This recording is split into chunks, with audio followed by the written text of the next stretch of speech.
Épisode 5, les mesures de l'avenant numéro 6, le zonage démographique. Le zonage démographique, pour assurer l'accès aux soins de la population dans tous les territoires, pour sécuriser l'exercice des IDEL déjà installés ou celles en voie d'installation, pour prendre en compte la réalité de l'exercice infirmier, la mobilité. L'avenant 6 introduit l'APL. L'APL, ou accessibilité potentielle localisée, est donc l'actualisation de l'ancien zonage devenu obsolète. Cet indicateur intègre la notion de temps, d'accès aux soins d'IDEL, mais aussi les centres de soins infirmiers ou la situation sanitaire du territoire. Il détermine 5 types de zones: surdotées, très dotées, intermédiaires, sous-dotées, très sous-dotées. Selon le type de zone, les règles d'installation ou de reprise d'activité changent. Dans les zones surdotées, c'est la règle du 1 pour 1 qui prévaut. Une IDEL ne peut s'installer que si une IDEL cédante lui a remis une lettre d'attestation de fin d'activité qui doit être remise à la CPAM pour valider la nouvelle installation.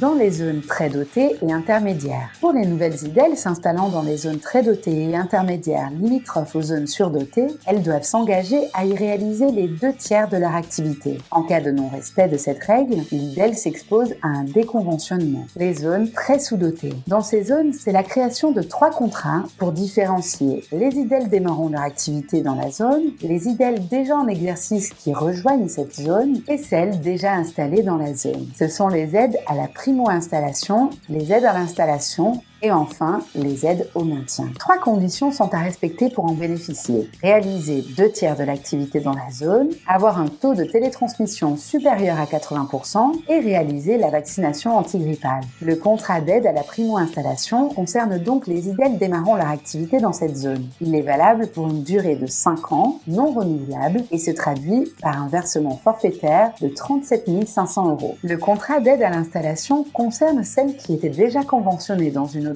zone et qui s'installe en zone très sous-dotée. Il est lui aussi valable pour une durée de 5 ans non renouvelable et donne lieu à un versement de 27 500 €. Et enfin, le contrat d'aide au maintien pour toutes les IDEL déjà installées dans ces zones est lui valable pour une durée de 3 ans et donne lieu au versement de 9 000 €.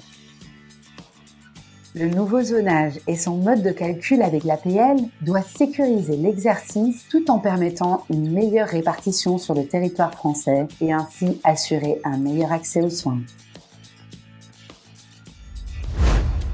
Pour tout comprendre à ces évolutions et en mesurer l'impact, retrouvez nos vidéos explicatives avant chaque date de mise en application des nouvelles mesures en vous rendant sur notre site www.fni.fr.